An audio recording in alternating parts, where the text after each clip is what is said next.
Everyone loves to listen to a good book, and there are so many wonderful ones to choose, so we decided to bring you this podcast of Stories Come to Life. Each episode features a story from either classic or modern literature, especially chosen to be interesting and exciting to hear. So sit back, relax, and listen to this story come to life. Welcome to Stories Come to Life. I am your host, Kathryn Lopez Luker. Nancy Drew really owes a large debt of gratitude to Laura Pendleton, who saved her life out on Moon Lake. So, she is happy to do something to help the girl escape from her cruel guardian. Nancy decides to visit Jacob Aborn and see if she can find out some way to help Laura. Nancy's resourceful bravery comes in handy as she makes her daring plans. Now sit back, relax, and listen to this story come to life. Nancy Drew Mystery Stories, The Bungalow Mystery, Chapter 9, Nancy's Plan.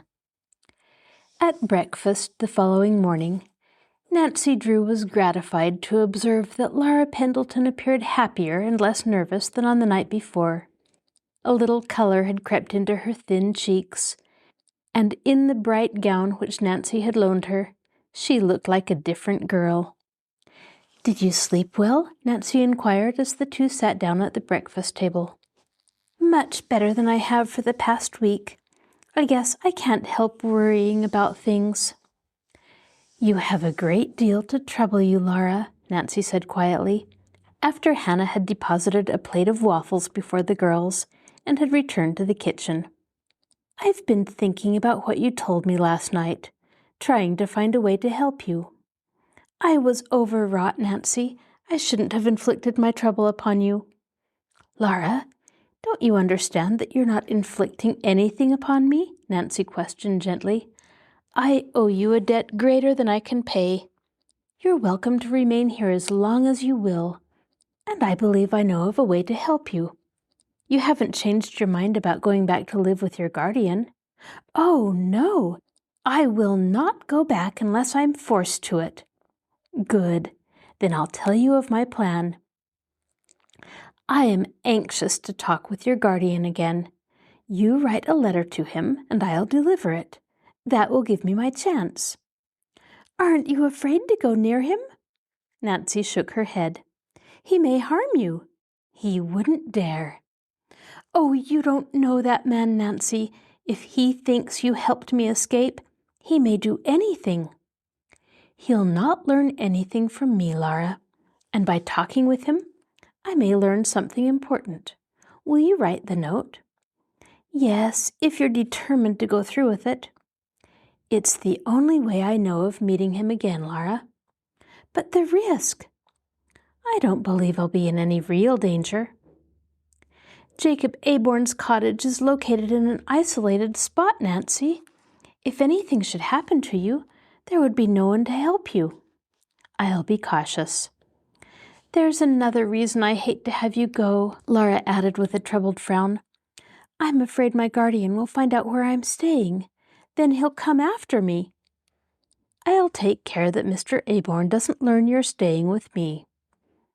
"When do you want me to write the letter, Nancy?" "Anytime this morning. I'll wait until afternoon before I start for Melrose Lake. That will give the roads a chance to dry."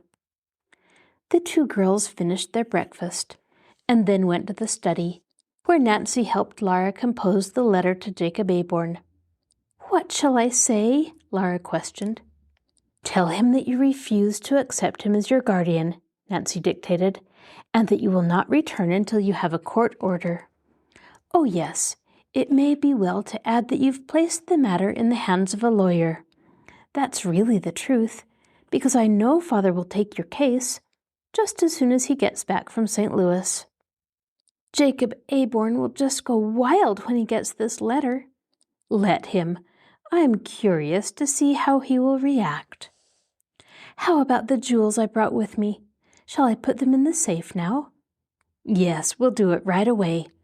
They're probably safe enough in the house, but we'll take no chances." Laura hurried upstairs and soon returned with a small parcel, which she handed to Nancy. The latter opened the wall safe, and after placing the package inside the tiny vault, closed the door and turned the dial. "Father and I are the only persons who have the combination," she explained to Laura, "so I know your jewels will be perfectly safe." Directly after luncheon, Nancy Drew prepared to depart on her mission. Somewhat reluctantly, Laura said goodbye, and it was evident that she was afraid to have her friend visit Jacob Aborn. "Do be careful," she warned. "I will," Nancy promised. "When shall I look for you back?" "Oh, late this afternoon or early tonight. I'll make the trip as quickly as I can, but I imagine the roads will be rough, and that will slow me down some. If anything should happen that I can't get back tonight, I'll telephone." "I'll worry every minute you're away." "Oh, you mustn't do that," Nancy chided her. "Try to enjoy yourself. You'll find a number of interesting books in the library. And if you want anything, just ask Hannah." "I will," Laura returned soberly. "Then I'm off." With a friendly wave of her hand, Nancy Drew guided the roadster down the driveway. After weaving her way through city traffic, she reached the outskirts and took the road to Melrose Lake. "Poor Laura," she thought as she drove along. "She's so nervous and worn out. I don't wonder when she has so much to bother her. I hope I can help." As Nancy Drew considered Jacob Aborn's strange attitude toward his ward, a troubled look came into her eyes. She could not understand the man's unkindness to Laura, for certainly she was a lovable girl. And was it really true that the Pendleton estate had dwindled to a paltry $15,000? "I intend to find out for myself if I can," she told herself resolutely. "It strikes me there's something rather peculiar going on at Jacob Aborn's bungalow." Aside from her desire to help Laura, the girl's problems had caught Nancy's interest. She had taken a dislike to Jacob Aborn the first time she had met him, and had sensed his eagerness to get Laura to his bungalow at Melrose Lake. Even before she had learned what had happened there, she had been suspicious of the man. His bad manners and occasional slips of grammar puzzled her a bit. "There's something strange about those midnight excursions of his, too. I wonder what he carries in the bundle Laura was telling me about."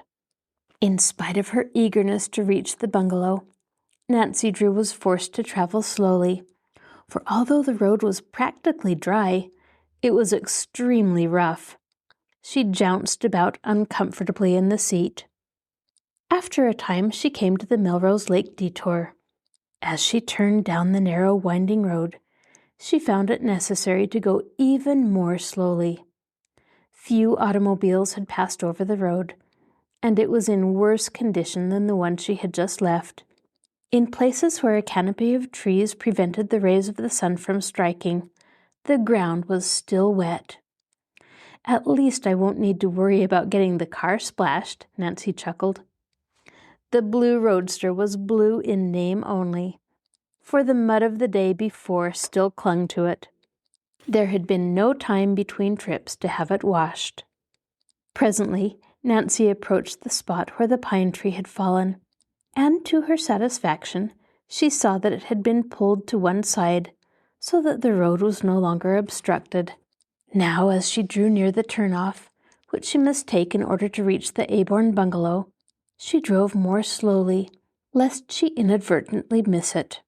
Sighting the road, she turned into it. She had gone but a few rods when she chanced to look toward the right. Through the trees, she caught a glimpse of a man walking rapidly away from the road. He carried a small bundle under his arm. "Jacob Aborn!" Nancy exclaimed. Impulsively, she switched off the motor of her roadster and sprang to the ground. Chapter 10.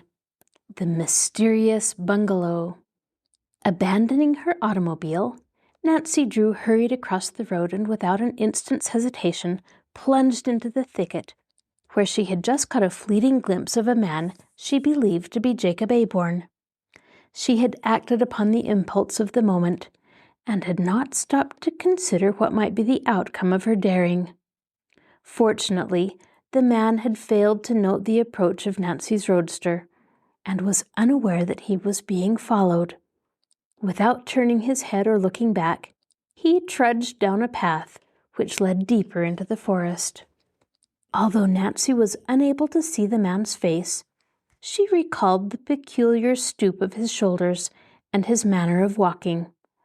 There was no doubt in her mind as to his identity. Even had he not been carrying a small bundle, she would have been certain that it was Laura's guardian. "I wonder where he's going with that package," she questioned herself. "Here's where I play sleuth and see what I can find out." Following at a safe distance, she managed to keep the man in sight. He walked swiftly through the timber.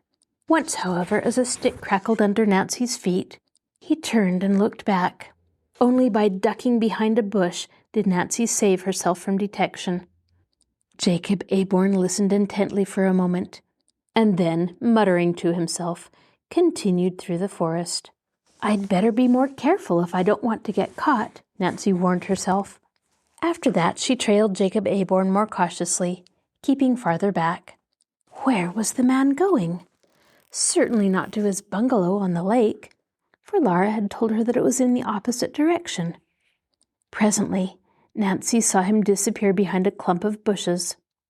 When she reached the spot, the man had vanished. In vain she looked about in all directions. Jacob Aborn seemed to have disappeared into thin air. "That's strange," she murmured. "I'm sure he came this way." It occurred to her that possibly the man had become aware that he was being followed, and had hidden in the bushes to watch. The thought made Nancy uneasy, for she realized that unwittingly she might walk into a trap. While she was not exactly afraid of Jacob Aborn, she had no desire to have him learn that she was spying upon him. Alert for possible danger, she moved forward with the utmost caution. She paused frequently to listen, but there was no sound in the bushes. What had become of Jacob Aborn? With great caution, the girl moved from one bush to another. She looked at all the trees in the vicinity, but not one of them hid the form of the man. "Gracious, it looks as if he's been swallowed alive," thought the girl. She examined the ground, almost expecting that there would be some cave or secret tunnel in that vicinity, but the ground was firm and in many places very rocky. Not knowing what to think of the strange disappearance, she went forward slowly and cautiously, following the general direction the man had previously taken. Then, unexpectedly, Nancy Drew plunged through the bushes and stepped out into a tiny clearing. To her amazement, she saw before her a small bungalow which had fallen into a state of decay. The windows had all been boarded up, and the roof sagged. The yard was choked with weeds. One good gust of wind would blow the place over, Nancy told herself. This can't be the Aborn bungalow where Laura lived with her guardian. I wonder who owns the place.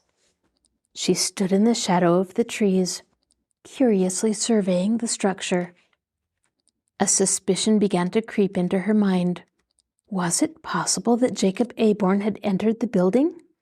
If not, what could have become of him? Nancy was certain that he was not in the forest, for there was no sound in the bushes. What would Jacob Aborn be doing here? She wondered. There's something peculiar about it. Just then, Nancy chanced to glance down toward the ground. Directly ahead, in the soft earth, she saw the print of a man's shoe. Instantly, her suspicions were confirmed. She was firmly convinced that Jacob Aborn had come this way. I'll just have a look at that bungalow, she decided. With a quick glance about to make certain that she was not being watched, Nancy hurried toward the cottage. As she approached, a large sign at the front of the building brought her up short. The placard, which was printed in bold, uneven letters, read, "Keep off this property." Nancy studied the warning, a trifle uncertainly, and then shrugged her shoulders. "I'm not afraid. It will take more than a sign to scare me away." The bungalow appeared deserted, but Nancy suspected that Jacob Aborn was somewhere in the vicinity, for otherwise she could not account for his sudden disappearance. She must keep a sharp watch for danger, she told herself. It would not do to be caught spying. Laura had warned her that her guardian was a dangerous man when aroused. Tiptoeing across the front porch, Nancy quietly tried the door. It was locked. Undaunted, she proceeded to the rear door and found that it was likewise securely fastened. Although disappointed, she was unwilling to give up. Making a complete circuit of the bungalow, she saw a window from which several boards had fallen. Returning to the rear of the building, she found a small box and dragged it to a position directly beneath the window. By standing upon it, she would be able to peer into the bungalow. With a last cautious glance in all directions, to assure herself that her actions had not been observed, Nancy Drew mounted the box. Pressing her face against the glass, she gazed inside. The room into which she looked was bare of furniture and covered with dust, but there was nothing unusual in its condition. Any house which had been deserted for several months would have appeared similar. "I wish I could get inside," Nancy thought. She was about to climb down from the box when a strange feeling came over her. Though she had heard no sound, she sensed that unfriendly eyes were watching her every move. Before she could turn around and look over her shoulder, a coarse, angry voice barked into her ear. "What are you doing here?" In surprise and fright, Nancy Drew nearly fell from the box. She wheeled and faced Jacob Aborn. Chapter 11. Ordered Away. "What are you doing here?" Jacob Aborn repeated harshly. His eyes burned with rage, and for an instant Nancy Drew believed that he intended to strike her. With as much dignity as she could command, she stepped down from the box and regarded him coldly. "Why, just at the moment, as you probably observed, I happened to be looking in at the window," she said easily. Although outwardly calm, Nancy was doing some rapid thinking. She realized that she had placed herself in an awkward position and must keep her wits about her. As she answered Jacob Aborn, her tone of voice infuriated him more than ever.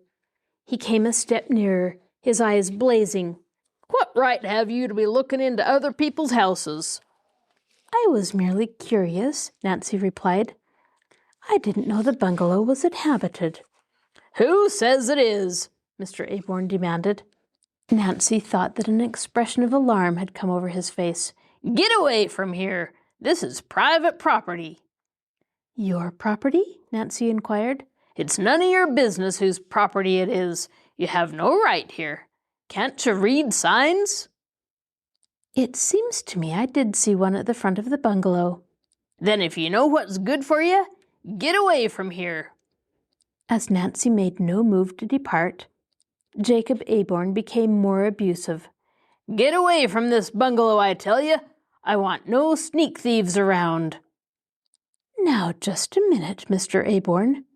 Nancy's voice was quiet, but it held a quality which warned the man he had gone too far.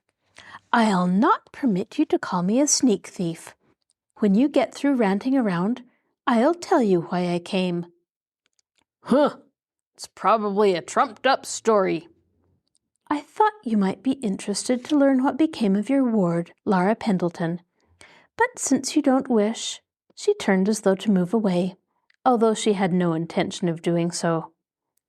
As she expected, Jacob Aborn's curiosity was aroused. "Hold on there," he stopped her. "You say you have news of Laura?" "If you're ready to listen, I'll tell you. I came to Melrose Lake this afternoon to see you. I was driving toward your bungalow when I saw you walking through the woods. I stopped my car and followed. "You followed me?" Jacob Aborn hissed. His face had suddenly become convulsed with anger. "Oh, I lost track of you in the timber," Nancy said hastily. "I came to this bungalow, and I didn't know where you had gone." Watching the man closely, she saw that his tension relaxed somewhat. Evidently, he had been afraid that she had learned too much. "What about Laura?" he demanded. "I was coming to that. I have a note which she asked me to deliver to you." "Hand it over." Nancy fumbled in her pocketbook, and at last produced the letter which she and Laura had composed. Jacob Aborn snatched it from her hand and eagerly ripped open the envelope. As he read the message, Nancy Drew watched him closely. Now that he was no longer attempting to mask his emotions, she observed that his face was hard and cruel. No wonder Laura hated him. As Nancy studied the man, she noticed with a start that his bundle was gone. What had become of it? He had been carrying it only a few minutes before. She wondered where he could have hidden it so quickly. The message did not add to Jacob Aborn's good humor. As he scanned the letter, an expression of bitter hatred settled over his face, and his eyes narrowed to mere slits. "So, Laura turned her case over to a lawyer, has she?" he snarled. "A lot of good it'll do her." He wheeled upon Nancy. "Tell me where she is." "I can't tell you that." "You know where she is, all right."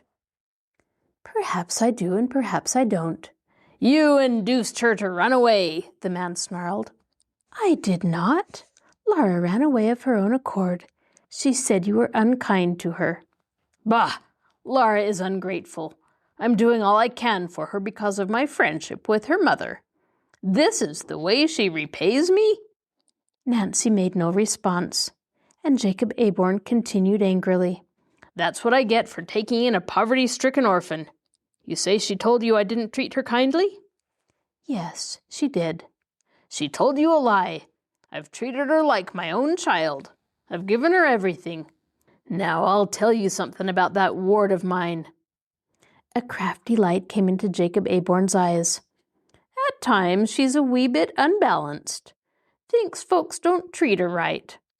"Indeed?" "Yes, Laura's mighty queer. It's for her own good that I must get her back. She needs the care of someone who loves her. Now you're her friend and want to help her. You can do it if you will." "How?" "By telling me where she is." Nancy laughed shortly. "I'll not tell you a thing. I can see through your little scheme. You want to get your hands on Laura's money." "Money?" the man cried scornfully. "If it wasn't for me, Laura wouldn't have a cent. The estate has dwindled to almost nothing. It's only out of the kindness of my heart that I took her in." "How much did the estate amount to?" Nancy questioned shrewdly. "Can't say offhand, but there's nothing left now. Laura's a pauper. And what's more, she's a thief." "A thief?" "Yes, that's what I said. When she left here, she took some valuable jewels with her. They belong to me and I want 'em back." For an instant, Nancy Drew was aghast. However, she had faith in Laura and believed in her honesty. She was a keen judge of character, and a look into Jacob Aborn's face convinced her that he was lying. "How dare you say anything like that about Laura?" she cried angrily. "It's the truth. By refusing to tell me where she is, you're harboring a criminal." "Laura, a criminal? That's ridiculous." "Laura is my ward. I have a legal right to her. Will you tell me where she is?" "I gave you my answer once. I will not." "Oh, you won't, eh? Well, I'll find her all right, and when I do, I'll turn the police on her. Now, get away from here." As Nancy hesitated, uncertain what to do, Jacob Aborn picked up a stick from the ground and started toward her menacingly. "Move!" he ordered harshly. Nancy Drew backed away, for she saw that he intended to harm her if she continued to defy him. Turning, she ran swiftly toward the timber.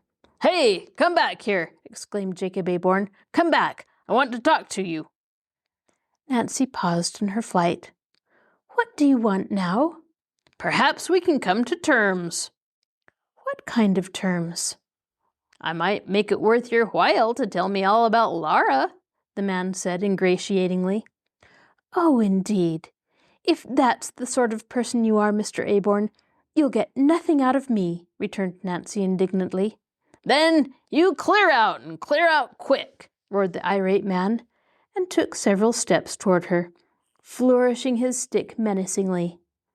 "You dare touch me, and you'll wish you hadn't," returned Nancy defiantly. Yet she thought that prudence would be the better part of valor, and so she kept on toward the timber, and was soon out of sight of that man, who kept gazing after her in a manner that showed his evil disposition. Chapter 12. Nancy Bides Her Time. Not until she reached the blue roadster, which stood waiting at the edge of the forest, did Nancy Drew pause in her flight. As she climbed into the automobile, she cast a glance over her shoulder and was relieved to see that Jacob Aborn had not followed her. "I believe that man intended to strike me," she thought grimly. "He became positively vicious when I refused to tell him where Laura is. It's plain that he intends to get her back if he can, and it's up to me to prevent it. I'm not sure what his game is, but I intend to find it out." Nancy started the motor, and after backing around in the narrow road, drove slowly toward the main highway. She felt that she had made a number of important discoveries concerning Laura's queer guardian, but just how she could utilize the information she did not know. She was inclined to believe that there was something rather mysterious about the deserted bungalow in the woods. What was Jacob Aborn doing in the vicinity, and why had he been so afraid that she would investigate the place? "He's up to mischief, that's certain," she told herself, "and it bodes no good for Laura Pendleton." Not for a minute did Nancy Drew believe the charges Jacob Aborn had made against his ward. She was convinced that he had made them in order to induce her to tell him where Laura had gone. "I don't know what to do," she thought. "I don't want to leave Melrose Lake until I have learned something that will help Laura. Unless I do, that man may find out she is staying with me and force her to return. I suppose he would have a legal right to do that." As Nancy drove slowly along the road, she turned the perplexing problem over in her mind. At last an idea came to her. "Why didn't I think of it before? I'll go to one of the hotels on the lake and engage a room. Then, after it gets dark, I'll do a little investigating." Nancy recalled that Laura had told her there were several nice hotels a few miles farther on, and at once she determined to stop at the first one she came to. Presently, she approached the Beach Cliff Hotel, and as it appeared satisfactory, she registered and engaged a comfortable room overlooking the lake. "I must telephone home," Nancy decided. "If I don't, Laura will be worried to death." Accordingly, she placed a long-distance call to River Heights, and after a short wait, heard Hannah's voice at the other end of the wire. In response to her request, Laura was called to the telephone.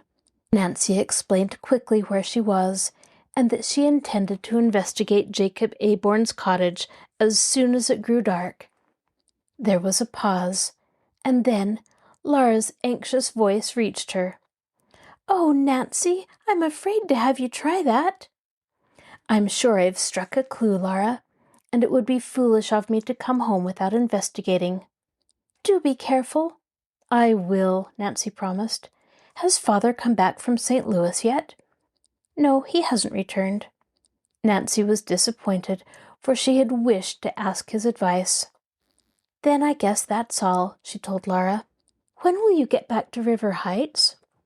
"I don't know, Laura. It all depends on what I discover. If I don't telephone again within 24 hours, Send the police to Jacob Aborn's bungalow looking for me." Just then the telephone operator warned Nancy that her time was up, and she hastily hung up the receiver. Glancing at her watch, she saw that it was 5 o'clock. "At least 3 hours to wait," Nancy sighed. She sank down in a comfortable chair and attempted to read a magazine, but soon gave it up. She realized that the adventure before her was apt to prove a dangerous one. Although unafraid, she was somewhat nervous and waited impatiently for nightfall. "I wish I had brought Dad's revolver," she thought. "I may need it before I get through." It was Nancy's plan to visit Jacob Aborn's residence on the lake, and, if she had sufficient time, the deserted bungalow she had accidentally noticed in the forest. She did not know what she expected to discover. She knew only that she was playing a hunch, and that frequently her swift impressions were correct. At 6 o'clock she went downstairs for dinner. As she sat alone at a small table in one corner of the room, many diners regarded her with interest, for Nancy Drew was an unusually attractive girl, and the prospect of a daring adventure had brought a becoming flush to her cheeks. Upon leaving the dining room, she loitered about the veranda for a few minutes, watching the dancers, gazing at the lake, and enjoying the music of the orchestra. But she soon went to her own room. The moment it became dark enough for her purpose, she left the hotel and called for her roadster, which she had parked at a garage only a short distance away. Eagerly, she set off toward Jacob Aborn's bungalow. Laura had told her how to reach the house. There were 2 means of approach, one from the lake road and one through the forest. Nancy selected the latter road, believing it to be more secluded. As she drew near the bungalow, she turned the automobile out of the road and ran it into a clump of bushes where it would not be seen. Switching off the engine and locking the doors, she took her flashlight and set off afoot through the woods toward the lake. Catching her first glimpse of the bungalow, Nancy was impressed.